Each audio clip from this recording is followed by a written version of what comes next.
Hello, you're watching World Talks on TVP World. My name is Nasha Farbach. Iran has accused Ukraine of carrying out a deadly attack on one of its commercial vessels in the Caspian Sea.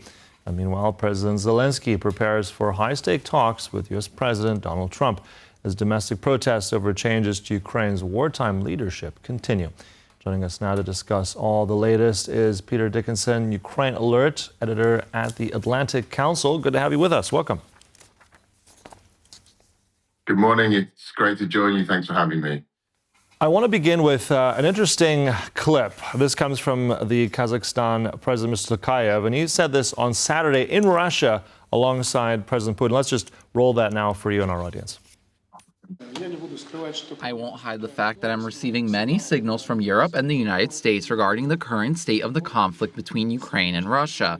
You know, in my view, and I have said this from the very beginning, this is an interstate conflict. It's not a civil war. We have always respected the Ukrainian people, their culture, and their language, and we believe that the nature of this conflict is not fully understood by many, ourselves included. I know that you demonstrated the utmost diplomatic flexibility during the meeting in Anchorage, Alaska, and if I may offer my humble opinion, since I've been asked, perhaps it's time to freeze this conflict and return to the Istanbul Formula 2.0, given the significant results achieved there. Then, naturally, with security guarantees from the great powers, including Russia, we could move forward toward a long-awaited peace. All right, so if we cut through the diplomatic politeness there, I mean, it's quite stark what he's saying. They're right next to Vladimir Putin. What do you make of his statement there to freeze this conflict? How much will that, let's say, influence Vladimir Putin?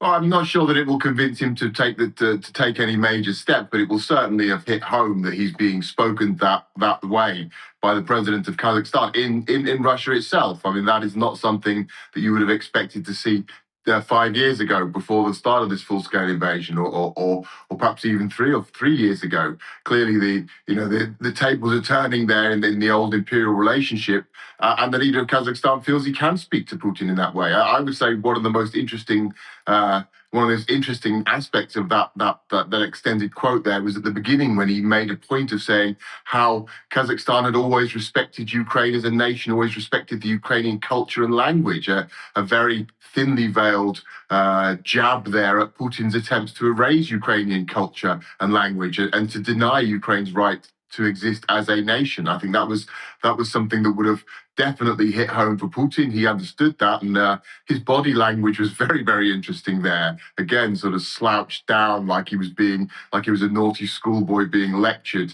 Not the sort of thing that he would have expected, and not the sort of thing that I think many people in Moscow would welcome, but certainly a sign of the times, as it were, a signal of how the tables are turning and how Russia's influence is waning throughout its former empire. I don't think it's going to provoke any major shifts, but it does really illustrate how the balance of power is shifting and how Russia is now on the back foot. Mm-hmm. Yeah, and I think also, as you said, I mean, the body language in that clip was quite extreme, and I think packaged in diplomacy, but as you said, someone wouldn't have dared that some years ago.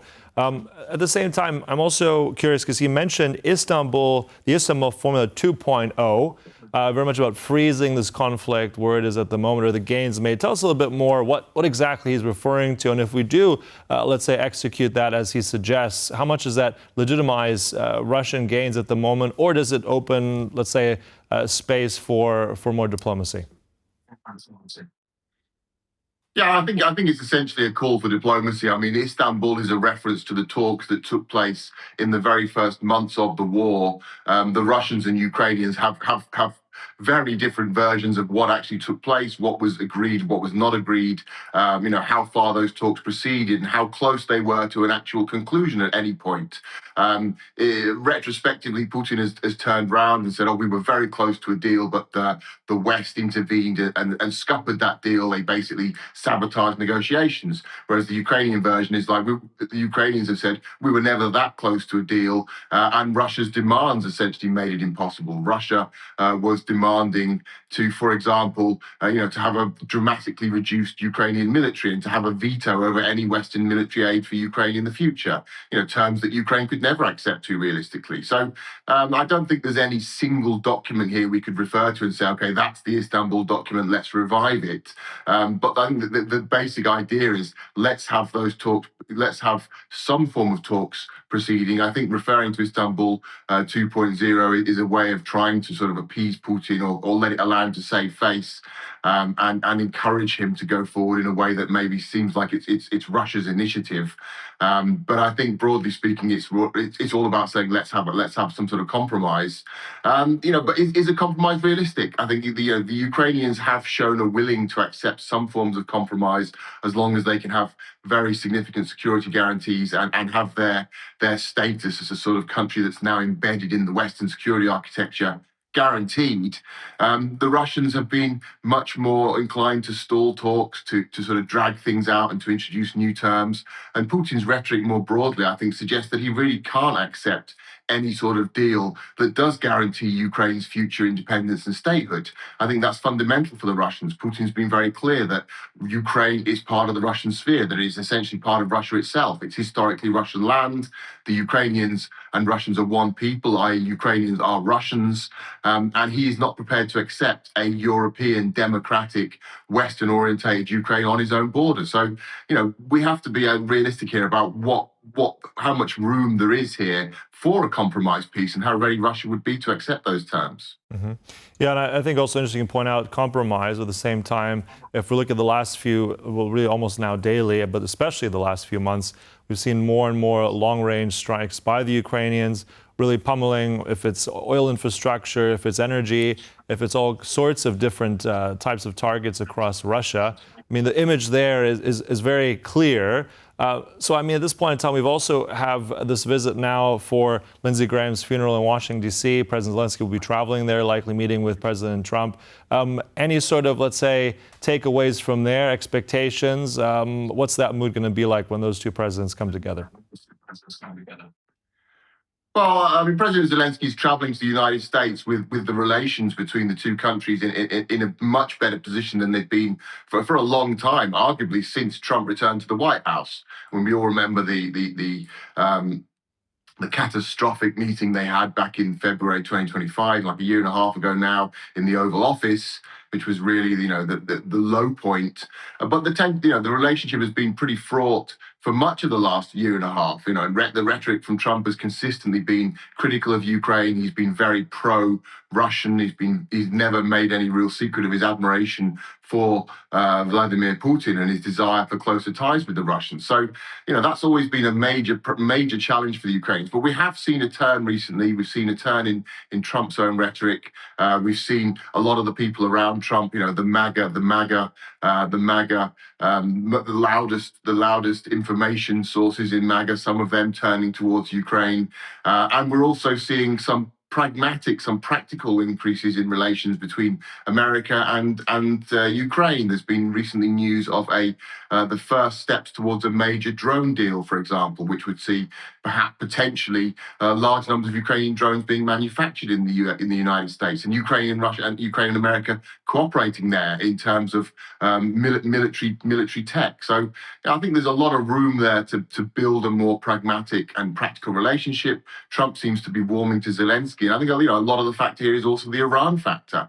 Trump is very angry with Europe, that's well known. Ukraine has been one of the few countries that stood with America and defended America's right to launch the war at the end of February this year against the Iranians. And Ukraine has made a point of coming out and supporting the US and also the US allies in the Gulf there in terms of their defenses with its drone technology. So there's a lot of bridges being built, I think, in the last few months between Washington and Kiev, and Zelenskyy will be looking to build on that as he goes to Washington for the funeral. Mm-hmm. It's interesting that you mentioned Iran there. I was going to ask you as well. I mean, the last sort of 24 hours, we have information. Apparently, Iran has accused the Ukrainians of striking a cargo ship. I mean, we're still sort of waiting for the details are a bit scant, but apparently a ship has been targeted in the Caspian Sea from the Ukrainian side. Apparently there are casualties.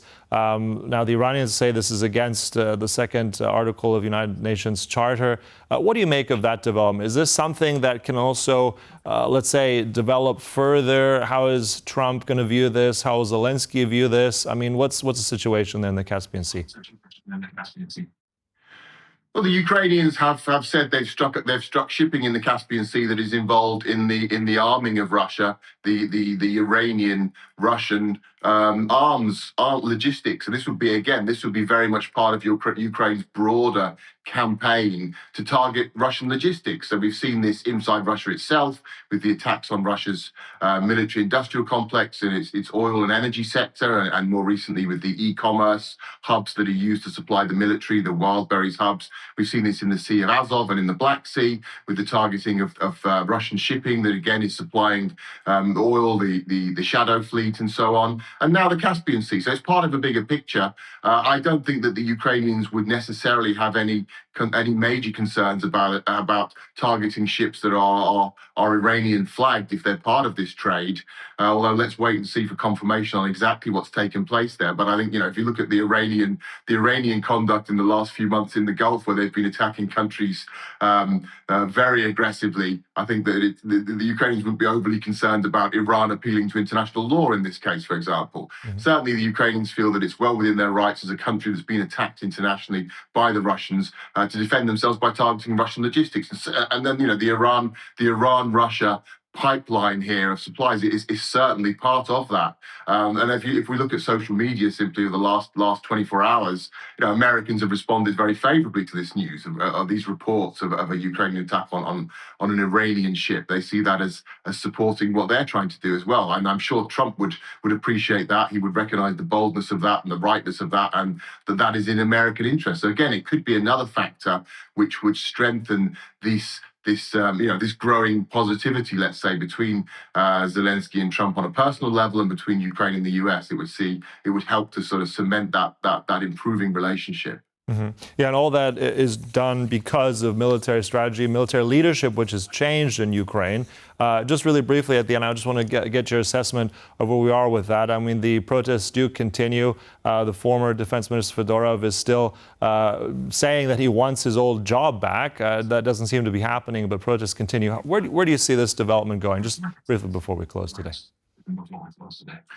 Well, the new head of the military, Mr. General Drapati, is someone who the reformist wing of the Ukrainian military and Ukrainian civil society have been calling for years. They've been saying he's the man to lead the army. He is the man who has the vision necessary to fight a very modern war. He's a new generation, and he should be given the ability to lead. And now he's received that ability. So I think that's a big win for Ukraine. It's certainly something that was almost universally welcomed. The situation with Fedorov is more complicated. He's been removed from the ministry. There was a lot of internal politics there. I think that was a mistake. I think it's recognized as a mistake, but it's very difficult for Zelenskyy to backtrack entirely now and put him back in position. So the question really now is very much personally for Fedorov. Will he accept a new position which gives him significant authority or not? For now, he's saying no. He may well change his tune if he realizes he can't go back to the Ministry of Defense and his only option is to stay on the outside or to accept another position. But at the moment, he's saying he won't do it. So I think it's a victory for Ukraine to a significant degree in terms of its reformist agenda, but only a partial victory if Fedorov does not return to government. Mm-hmm. All right, so many different threads there. Look, thanks so much for all that analysis. Really appreciate that. Peter Dickinson there from the Atlantic Council. Thank you so much. Thank you. And thank you for watching World Talks, but do stay right here on TVP World for more news and commentary. Goodbye.